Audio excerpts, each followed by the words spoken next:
আজকের ভিডিওতে আমরা দেখব কিভাবে আমরা ফার্স্ট সেমিস্টারের রেজাল্ট চেক করব। বিএ, বিএসসি বা বিভোগ হতে পারে। ফার্স্ট সেমিস্টার 2026-এ আমরা কীভাবে রেজাল্ট চেক করব আসাম ইউনিভার্সিটির আন্ডারে যারা পড়ছেন। তো আমরা এখানে প্রথমে সার্চ করব আসাম, এই যে আসাম ইউনিভার্সিটি শিলচর, এটার মধ্যে তোমরা ক্লিক করবে। তারপর ফার্স্ট সাইট দেখো আসাম ইউনিভার্সিটি শিলচর, এটার মধ্যে ক্লিক করবে। ক্লিক করার পর দেখবে এরকম আসবে। আমরা যাব এনইপি, নিউ এডুকেশন পলিসি।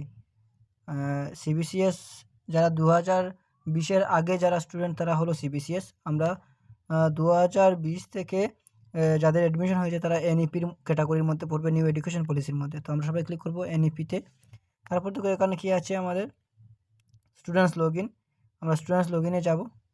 যাওয়ার পরে এখানে রেজিস্ট্রেশন নাম্বার, এখানে পাসওয়ার্ড দেবো। তো আমি এখানে আমার রেজিস্ট্রেশন নাম্বার আর পাসওয়ার্ডটা দিয়ে দিলাম। দিয়ে দেওয়ার পর দেখো এভাবে ওপেন হবে। তো এখানে কোথাও কিন্তু দেখা যাচ্ছে না যে আমি কীভাবে রেজাল্টটা চেক করতে পারি। তো দেখো এই যে দেখো এখানে 3 ডট, এই যে দেখো এটার মধ্যে আমরা ক্লিক করব। ক্লিক করার পর দেখো এখানে এক্সামিনেশন আছে। এক্সামিনেশনে যাওয়ার পর এই যে দেখো এখানে গ্রেড কার্ড, এই যে গ্রেড কার্ড, এটার মধ্যে ক্লিক করব। ক্লিক করার পর এই যে দেখো একটা দেখা যাচ্ছে চোখের মতো, এটার মধ্যে আমরা ক্লিক করব। ক্লিক করার পরেই আমরা কি পেয়ে যাব, আমরা আমাদের মার্কশিটটা পেয়ে যাব এই ফার্স্ট সেমিস্টারের। থ্যাংক ইউ ভিডিওটি দেখার জন্য।